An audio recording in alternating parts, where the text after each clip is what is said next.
آج جس ہستی پہ گفتگو کر رہے ہیں ان کا نام تاج الاولیاء. آپ جب دیکھیں گے باہر مزار کے اوپر جو لکھا ہے بہت القابات ہیں اس میں تاج الاولیاء، یہ تو واضح طور پر بولا جاتا ہے. یہ تاج الاولیاء جو ہے دو لفظوں کا مجموعہ ہے. تاج مضاف، اولیاء مضاف علیہ. اولیاء کا تاج. تو تاج کا مطلب کیا ہوتا ہے؟ تاج عربی زبان کا لفظ ہے، باب ناصر ینصر سے، تاجا یتوج توجن. تو اس کا معنی ہوتا ہے تاج پہننا. اور التاجو شاہی ٹوپی کو کہتے ہیں. یہ بھی تاج ہے، یہ پگڑی جو ہے امامہ شریف یہ بھی تاج ہے، یہ مسلمانوں کا تاج ہے. اب تو لوگوں نے اتار دیا نا، بڑے بڑے عاشق مصطفیٰ ہیں لیکن نبی کی سنت داڑھی بھی مرزیوں جتنی ہوتی ہے اور سر پہ پگڑی بھی نہیں ہوتی، اور دعویٰ یہ ہوتا ہے کہ میں حضور پاک کا ٹکا کے عاشق ہوں. تو تاج شاہی ٹوپی کو کہتے ہیں. اس کی جمع آتی ہے تیجان.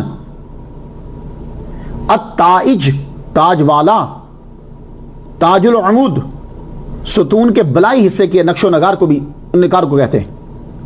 تاج کی سمجھ آئی؟ ویسے تاج بمانا اردو میں تاج ہے جی وہ ہمارا، یعنی اس کا معنی جو ہے تاج کا معنی سردار بھی لیا جاتا ہے. ویسے تو تاج وہ خاص ایک جیسے گولڈ سونے کا بنایا ہوا سر کے اوپر جو ہے وہ رکھا جاتا ہے، لیکن جب کسی بندے کو تاج کہتے ہیں تو اب یہ تو نہیں کہ وہ بندہ اٹھا کر سر پہ رکھ دیا جائے گا. اس کا مطلب ہے یہ جتنے بھی یہ جو گروپ ہے اس گروپ کا یہ سردار ہے. اب آ جاؤ اولیاء. یا اولیاء یہ عربی کا لفظ ہے، جمع ہے یہ ولی کی. تو الولی کا معنی ہوتا ہے موسم بہار کی بارش کے بعد دوسری بارش. غور سے سنیے گا، ولی کا معنی کیا کہ موسم بہار جو ہے اس کی بارش کے بعد دوسری بارش. جیسے ربیع الاول ہے نا، تو یہ ربیع الثانی ہے. تو ولی وہ ہوتا ہے دوسری بارش ہے. کیا مطلب؟ پہلی رب تعالیٰ کی رحمت کی بارش کون سی ہے؟ نبوت. تو نبوت کی نائب کیا ہے؟ ولایت.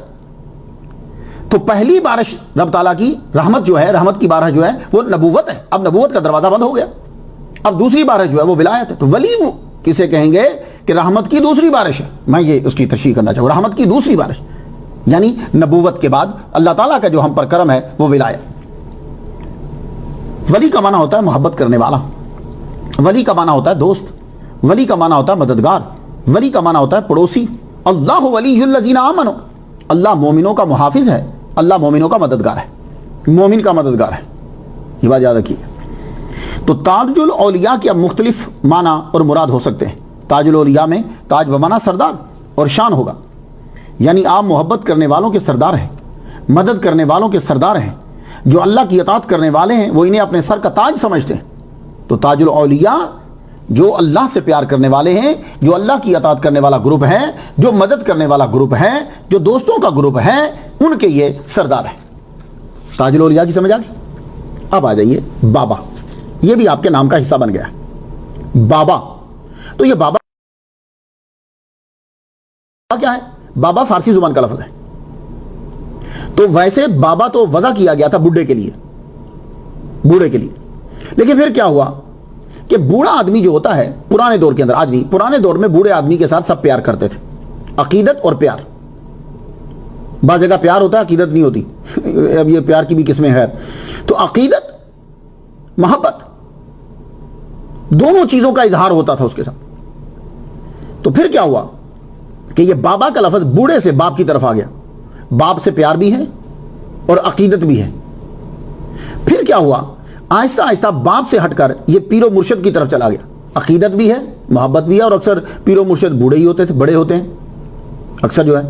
پھر اس کے بعد کچھ جگہوں میں چونکہ لفظ بابا کے اندر محبت کا عنصر تھا تو لوگ اپنے بچے کو بھی بابا کہنے لگ گئے. تو اب کئی جگہوں میں چھوٹا جو بچہ ہوتا ہے اسے کہتے ہیں بابا. تو محمد تاج الدین ناگپوری رحمۃ اللہ علیہ کو جو بابا کہا جاتا ہے، اس کے اندر محبت، عقیدت اور ان کی عمر، یہ ساری چیزیں وہاں شامل ہو گئیں. تو آپ کے لیے لفظ بابا استعمال جو ہے وہ کیا جاتا ہے. سید. آپ جب نام پڑھیں گے باہر جو لکھا ہوا ہے بڑا نام شہنشاہ ہفتہ خلین، تو سید آپ کے نام کے ساتھ لکھا جاتا ہے. تو یہ سید اس بات کی جانب اشارہ کرتا ہے کہ آپ کے آباء و اجداد جو ہیں ان کا تعلق عرب کے ساتھ ہے. تو ہم جب بہت ساری تحقیق کرتے ہیں تو معلوم یہ ہوتا ہے کہ سب سے پہلے سید عبداللہ رحمۃ اللہ علیہ ہیں کہ جو عرب سے ہندوستان میں آئے، ہندوستان آئے اور مدراس میں آ کر انہوں نے قیام کیا۔ بابا تاج الدین رحمۃ اللہ علیہ کی زندگی کے اوپر آپ کی ظاہری زندگی میں ہی ایک صاحب جو تھے قطب الدین، انہوں نے کتاب لکھی تاج قطبی۔ کتاب لکھی تو آپ کے سامنے پیش کری کہ بابا میں نے یہ کتاب لکھی آپ کے بارے میں۔ اس میں انہوں نے یہ لکھا ہوا تھا کہ آپ کا شجرہ نسب جو ہے وہ عرب سے ہوتا ہوا حضرت ابوبکر صدیق رضی اللہ تعالیٰ عنہ سے جا کر ملتا ہے۔ تو اس وقت بابا تاج الدین رحمۃ اللہ علیہ نے خود فرمایا، جتنے لوگ بیٹھے ہوئے تھے اور مصنف سے بھی یہ کہا، رائٹر سے بھی یہ کہا، کہنے لگے میں امام حسن کی اولاد سے ہوں۔ تو جب انہوں نے خود فرما دیا کہ میں امام حسن کی اولاد میں سے ہوں تو اب اس سے یہ واضح ہو گیا، اور اس وقت آپ واقعی میں رہتے تھے جو ناگپور سے 35 کلومیٹر دور ہے، تو آپ نے فرمایا میں امام حسن عسکری کی اولاد میں سے ہوں۔ تو معلوم یہ ہوا کہ بابا تاج الدین کا شجرہ نسب جو ہے وہ عرب جا کر ملتا ہے، اور آپ سید ہیں، اس لیے سید کی نشاندہی کے لیے مختلف نام آپ کو ان کے نام کے ساتھ ملیں گے۔ اصل نام آپ کا محمد ہے۔ بچے کے نام سے اندازہ ہو جاتا ہے کہ بچہ کس فیملی میں پروان چڑھا ہے، ہاں اس کا تعلق کس خاندان سے، اس کے نام سے پتہ چل جاتا ہے۔ آپ کہیں گے کیسے؟ یہ ہر چیز ایک ٹاپک بنتی ہے اور پھر وہ وقت لیتی ہے۔ آپ خود سوچئے، اگر بچے کا نام جو ہے وہ محمد ہے تو سمجھ آئیے کہ یہ بچہ جس فیملی میں رہ رہا ہے وہ فیملی کا کلچر جو ہے وہ عربی ہے، مذہبی ہے، یہ دونوں ہیں، عربی اور مذہبی۔ یہ ضروری نہیں کہ جو عربی ہو وہ مذہبی بھی ہو، عربی ہے اور مذہبی ہے، کیونکہ پرانے جو لوگ ہوتے تھے وہ برکت کے لیے حضور صلی اللہ علیہ وسلم کا ذاتی نام رکھ لیا کرتے تھے۔ بڑے بڑے مفسرین محدثین کا نام جو ہے محمد ہے۔ پھر بعد میں کیا ہوا کہ لوگ اپنا نام بھی رکھتے تھے اور برکت کے لیے شروع میں نام رکھ لیتے تھے محمد صلی اللہ علیہ وسلم، جیسے میرا محمد مختار شاہ، محمد برکت کے لیے۔ تو محمد جو ہے یہ لفظ بتا رہا ہے کہ آپ کا جو خاندان تھا ایک تو وہ مذہبی ہے اور اوپر سے وہ عربی ہے۔ تاج الدین یہ نام آپ کا ذاتی ہے یا آپ کو دیا گیا ہے؟